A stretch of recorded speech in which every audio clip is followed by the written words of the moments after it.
Karibu mpenzi mtazamaji katika tafakari ya masomo yetu ya Dominika ya pili ya Kwaresma mwaka A wa Kanisa.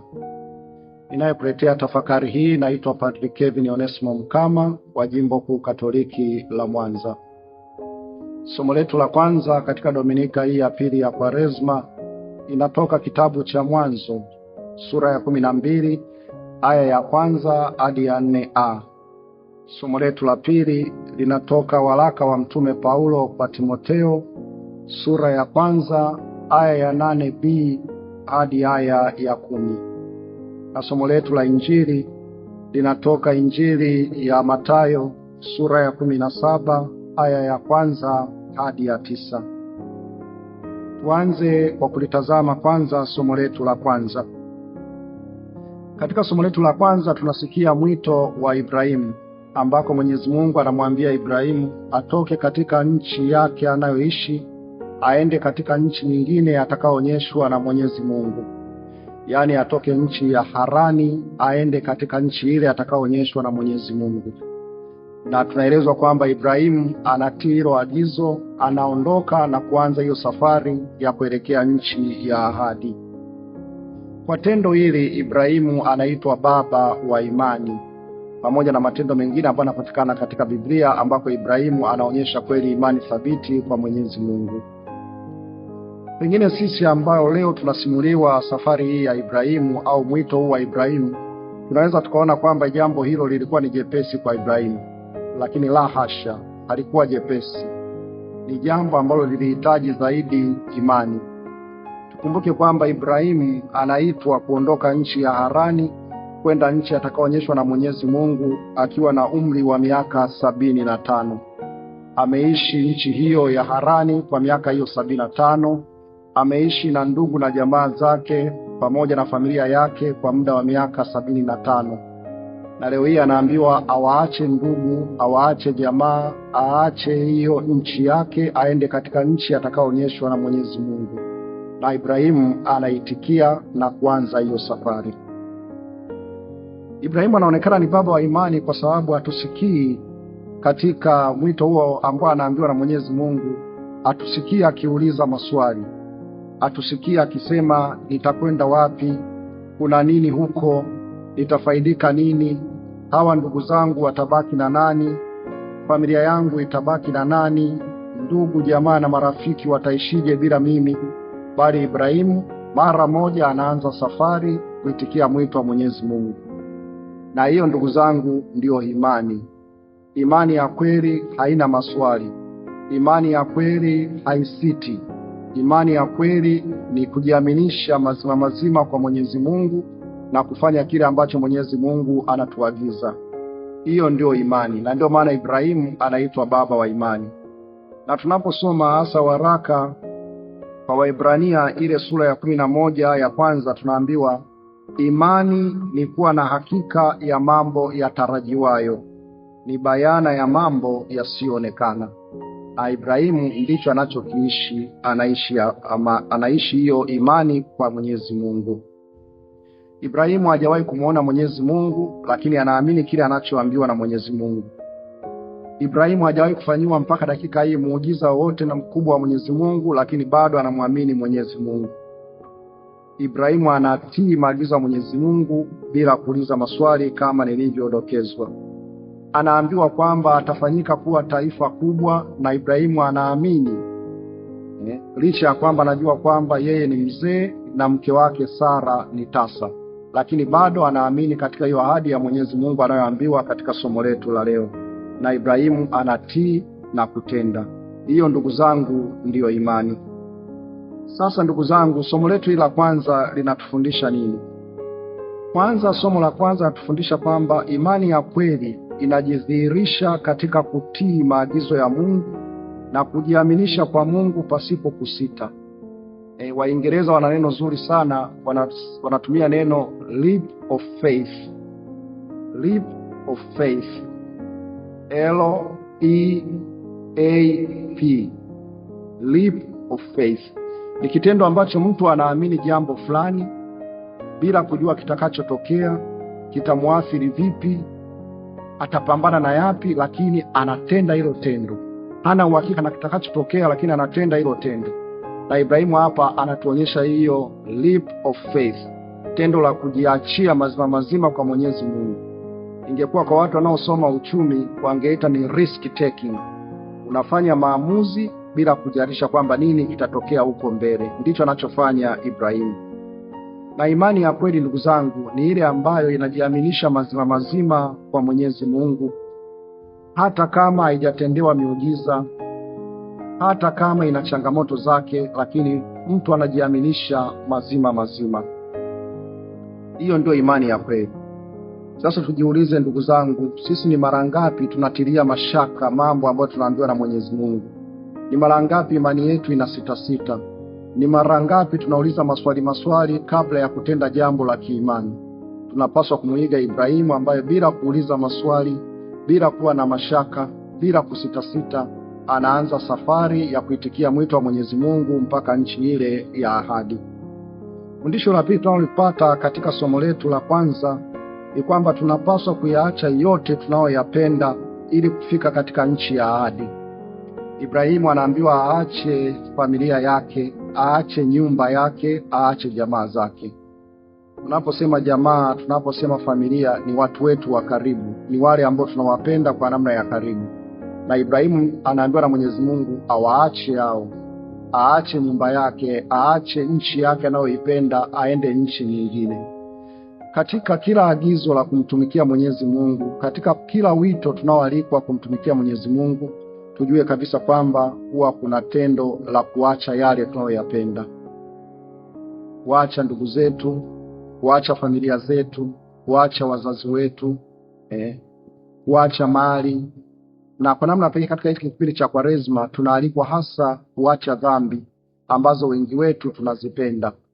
Ibrahimu anaacha nyumba yake, anaacha jamaa zake. Mimi na wewe ndugu zangu, tunaacha nini? Katika wito wako wa ndoa, umeacha nini ambacho umekitoa kama sadaka? Katika wito wako wa upadri, umeacha nini na umekitoa kama sadaka? Katika shughuli zetu za ofisi, katika majukumu yetu mbalimbali, ni kitu gani ambacho tumekiacha ambacho tunakipenda kwa ajili ya kupata kile ambacho ni kikubwa zaidi? Ibrahimu anaacha hivi vyote, anaacha familia, anaacha nchi, anaacha jamaa, kwa sababu anajua kabisa kuna jambo ambalo ni kubwa zaidi ya hivi ambavyo ameambiwa kuacha. Na jambo hilo kubwa ambalo analitafuta Ibrahimu ni Mungu mwenyewe. Kumbe the highest good, kile ambacho ni kikubwa zaidi, ndugu zangu, ni kumtumikia Mwenyezi Mungu, ni kuishi imani yetu.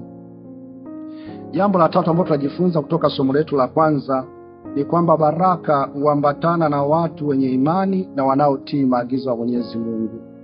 Kama ambavyo tunasikia katika simulizi letu, Ibrahimu anaahidiwa baraka, anaahidiwa uzao, anaahidiwa baraka za kiroho, anaahidiwa mahusiano mazuri na Mwenyezi Mungu. Ndugu zangu, tukumbuke katika maisha yetu, kila jambo tunalolifanya kwa ajili ya sifa na utukufu wa Mwenyezi Mungu linatuletea baraka. Baraka, ndugu zangu, sio lazima viwe ni vitu vinavyoonekana. Ziko baraka za kiroho. Kila tunapotoa sadaka ya jambo fulani, kuna sadaka ya kiroho tunaipata, kuna baraka ya kiroho tunaipata. Kwa hiyo kila tendo ambalo tunajiaminisha kwa Mwenyezi Mungu katika imani yetu, iwe ni majitoleo yetu ya muda, ya mali, ya karama kwa ajili ya Mwenyezi Mungu, kwa ajili ya kanisa lake, iwe ni karama tunazojitolea kwa ajili ya familia zetu, kwa ajili ya ndoa, kwa ajili ya miito yetu mbalimbali, tujue kabisa mwito huo, ndugu zangu, unaambatana na baraka. Baraka ambazo Mwenyezi Mungu anatuahidia, na kwa kuwa Mwenyezi Mungu sio muongo, daima anatimiza. Katika somo letu la pili linalotoka waraka wa pili wa Mtume Paulo kwa Timotheo, aya ya 8b mpaka aya ya 10, tunasikia Paulo anamwambia Timotheo, uvumilie mabaya pamoja nami kwa ajili ya Injili. Mtume Paulo anatambua kabisa kwamba anakaribia kufa, anakaribia kufikia mwisho wa utume wake, mwisho wa kuhubiri Injili. Na hivyo anaanza kumwandaa Timotheo kwa ajili ya kuchukua wajibu huo wa kuhubiri Injili. Kwa sababu ndugu zangu, Injili inapaswa kusonga mbele hata pale ambapo sisi tunakaribia kupoteza maisha. Anamwandaa Timotheo Na anapomwandaa Timotheo anamkumbusha kabisa kwamba kazi ya kuhubiri Injili sio kazi lelemama, na hivyo awe tayari kuvumilia, awe tayari kupokea mabaya pamoja na Paulo katika kuhubiri Injili. Ndugu zangu, Paulo anaposema Timotheo awe tayari kupokea mabaya pamoja naye, ni kwa sababu pia wakati huo Paulo yuko kifungoni. Paulo amekamatwa kwa sababu ya Injili, na hivyo anamkumbusha Timotheo kwamba hata yeye atapata mabaya kwa ajili ya Injili. Na mabaya anayozungumzia hapa Paulo, ndugu zangu, ni mateso, dhuluma, mahangaiko ambayo anayapata kwa sababu tu ameamua kumtangaza Kristo, anayapata kwa sababu tu ameamua kuishi imani yake na kuhubiri Injili.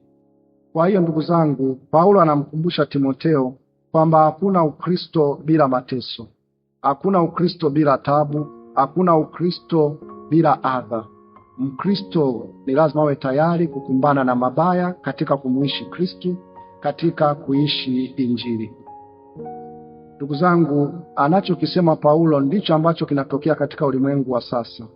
Sisi wote tukumbuke, kwa ubatizo wetu tumefanyika mapadri. Sisi wote ni wahubiri wa Injili. Na katika kuhubiri Injili tukumbuke kabisa kwamba tutaambatana na misukosuko ya maisha. Kuna kukataliwa, kuna kupata dhihaka, kuna kuuawa, kuna kejeli mbalimbali, lakini hizo zote tunapaswa kuzivumilia, kwa sababu hata Injili inatuambia atakayevumilia hata mwisho ndiye atakayeokoka.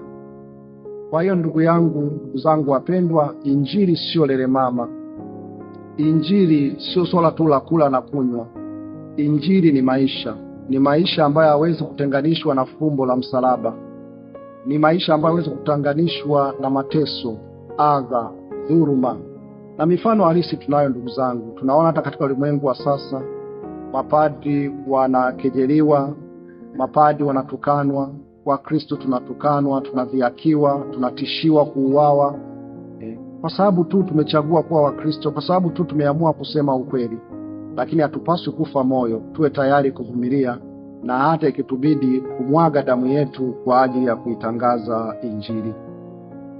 Ndio maana Mama Teresa wa Calcutta aliwahi kusema kwamba kama kuna mtu anatafuta dini nzuri ya kujiunga, yeye Mama Teresa wa Calcutta asingemshauri huyo mtu kuwa Mkristo.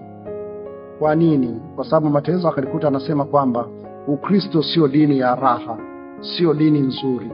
Ukristo unaambatana na msalaba. Kwa hiyo anayetafuta maisha mazuri yasiyo na msalaba, kwenye Ukristo hapafai, atafute dini nyingine. Na ni kweli hata sisi tunapaswa kujua kabisa kwamba Ukristo na dhuluma, Ukristo na misukosuko ni vitu ambavyo havitenganishwi. Na ndio maana Mtakatifu Rosa wa Lima anatuambia kwamba hakuna njia nyingine, hakuna ngazi nyingine ya kupanda na kutufikisha mbinguni isipokuwa msalaba. Yeye Mtakatifu Rosa wa Lima anaona kwamba msalaba ndiyo ngazi pekee itakayotuwezesha kufika mbinguni. Na anaposema msalaba ni pamoja na mateso tunayopitia, changamoto za ndoa, changamoto za kazini, changamoto za wito, changamoto za watoto wetu. Hiyo yote kwetu ndugu zangu ni misalaba ambayo tunapaswa kuibeba. Tunapaswa kuvumilia mabaya katika kuihubiri Injili. Katika somo letu la Injili ambayo inatoka Injili ya Mathayo sura ya 17 aya ya 1 hadi ya 9, tunasimuliwa tendo la Yesu kugeuka sura, tukio ambalo Bwana wetu Yesu Kristo mwenyewe anafunua umungu wake ili kuimarisha imani ya wanafunzi wake watakapomuona akiteswa msalabani. Tukumbuke Bwana wetu Yesu Kristo anapanda mlimani na anageuka sura siku chache kabla ya kuingia Yerusalemu kwenda kukabiliana na mateso, kifo na ufufuko wake. Yesu Kristo anajua kabisa kwamba tukio hilo litawafadhaisha wanafunzi wake. Tukio hilo litakuwa ni kashfa kwa wanafunzi wake.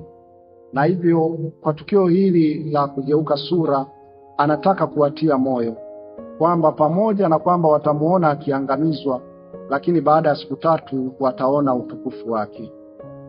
Na katika tukio hili la kugeuka sura, Bwana wetu Yesu Kristo anapanda na wanafunzi 3. Anapanda na Petro, Yohane na Yakobo. Anapanda na wanafunzi watatu. Kwa nini wanafunzi watatu? Hili ni jambo la msingi ambalo tunapaswa kulielewa. Kwanza tukumbuke kwamba kwa kadiri ya tamaduni za Kiyahudi, jambo lolote lile ni lazima lishuhudiwe na watu kuanzia 2 mpaka 3. Ukitoa tu ushahidi mtu mmoja ni ushahidi ambao haupokeleki. Kwa hiyo Yesu anapanda mlimani na hao watatu ili hata siku za mbeleni watakaposimulia tukio hili wapate kuaminiwa zaidi, kwa sababu ni mashahidi zaidi ya 2 na wamekuwa 3.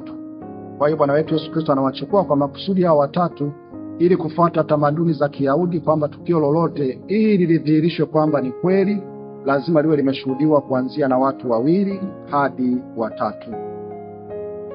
Lakini kwa nini anawachukua hawa Petro, Yohane na Yakobo? Na tunaona Bwana wetu Yesu Kristo sio katika tukio hili tu.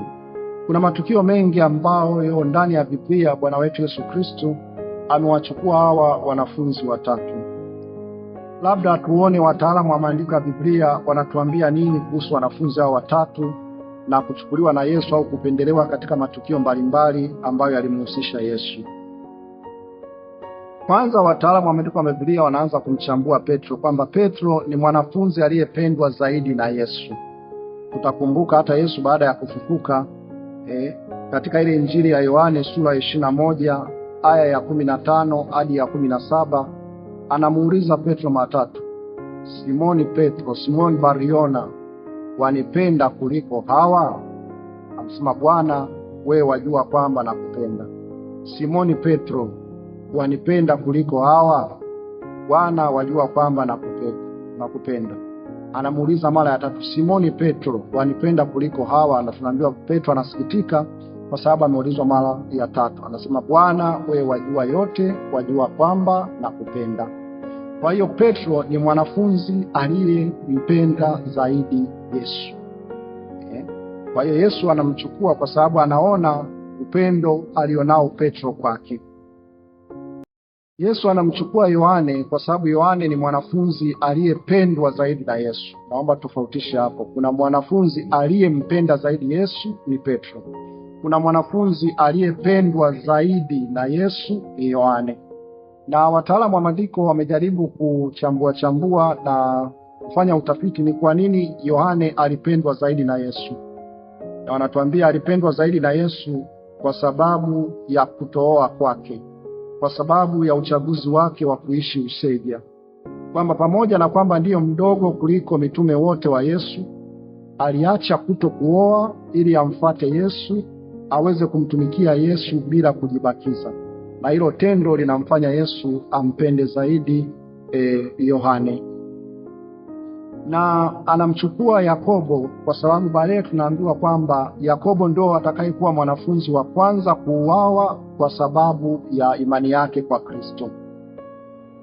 Miongoni mwa wanafunzi 12 wa Yesu, atakayekuwa wa kwanza kumwaga damu yake kuashiria upendo wake mkubwa kwa Yesu ni Yakobo. Na hivyo Yesu anamchukua Yakobo kuweza kumuandaa kwa ajili ya kushuhudia imani hata ikibidi kumwaga damu yake. Sasa ndugu zangu, baada ya kuona kwa nini amechukua wanafunzi hawa watatu, sasa tuingie kwenye mafundisho tunayoyapata katika injili yetu ya leo. Kwanza, Yesu anadhihirisha umungu wake kwamba kweli yeye ni Mungu na yeye kweli ni mwana wa Mungu. Tunajua kwamba Yesu kwa asili ni Mungu na kwa asili ni mtu.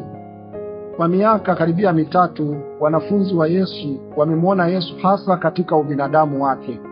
Wamemwona Yesu ambaye anachoka, wamemwona Yesu ambaye anafadhaika, wamemwona Yesu ambaye anahubiri injili na kule, wamemwona Yesu ambaye anaonekana kama hana nguvu na kadhalika.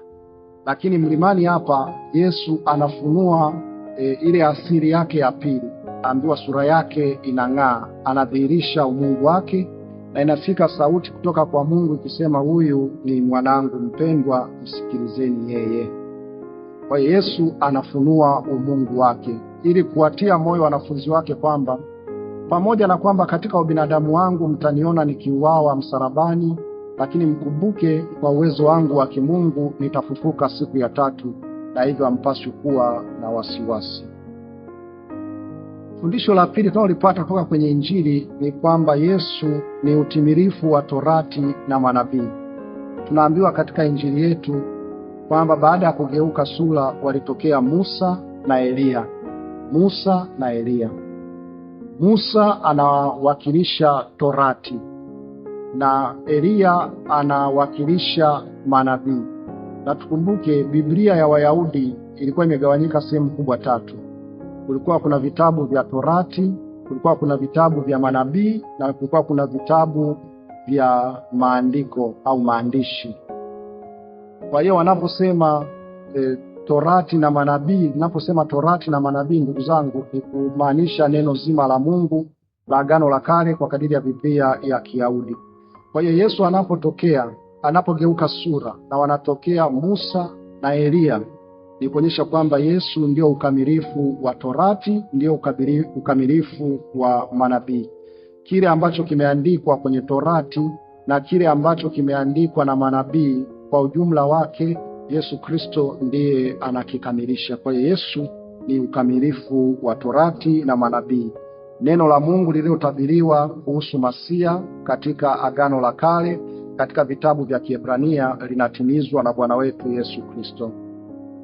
Jambo la tatu ambalo tunajifunza ni kwamba Mwenyezi Mungu yu daima pamoja na wateule wake, hasa nyakati ambazo wateule wake wanapata mahangaiko, shida na mateso. Bwana wetu Yesu Kristo, ndugu zangu, anajua kabisa kwamba anaelekea Yerusalemu kupata mateso, uwawa na kufuka kwake. Na anapanda mlimani kwenda kufarijiwa na Mwenyezi Mungu. Anapanda mlimani ambako Mwenyezi Mungu anajitokeza, anamtia nguvu za kwenda kukabiliana na kifo hicho, kifo ambacho kwa kweli kinatisha, na Yesu mwenyewe anajua kwamba ni kifo ambacho kinatisha, kifo ambacho kinaogopesha.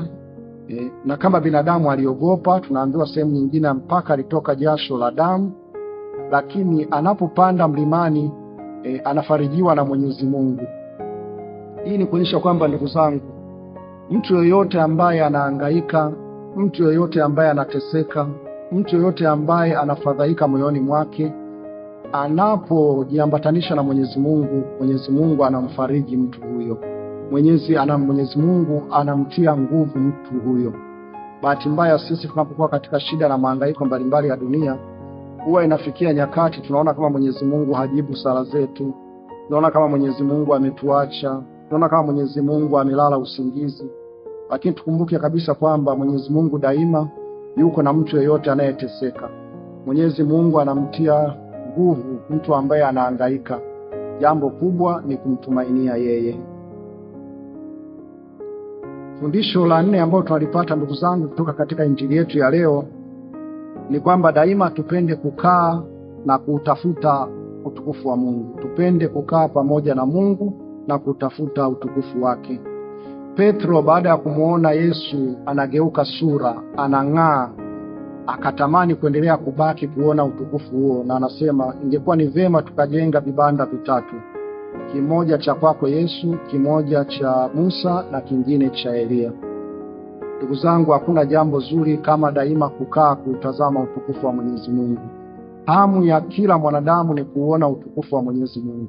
Na hili ndio fundisho ambalo Petro anatufundisha. Kwa bahati nzuri kwenye kanisa Katoliki, ndugu zangu, tunayo namna nyingi ya kuona utukufu wa Mwenyezi Mungu. Yesu Kristo ametuachia Ekaristi Takatifu ambayo tunaweza tukakaa mbele yake wakati wa maabudu na kutafakari utukufu wa Mwenyezi Mungu. Yesu Kristo ametuachia sakramenti mbalimbali ambazo tukiziishi vizuri na tukizitamani tutauona utukufu wa Mwenyezi Mungu. Lakini vile vile utukufu wa Mwenyezi Mungu, ndugu zangu, unaonekana hata katika uzoefu wetu wa maisha. Matukio mbalimbali yanayotukabili katika maisha pia yanadhihirisha utukufu wa Mwenyezi Mungu. Mungu kwa mfano anapotuepusha na ajali, tunaona utukufu wake.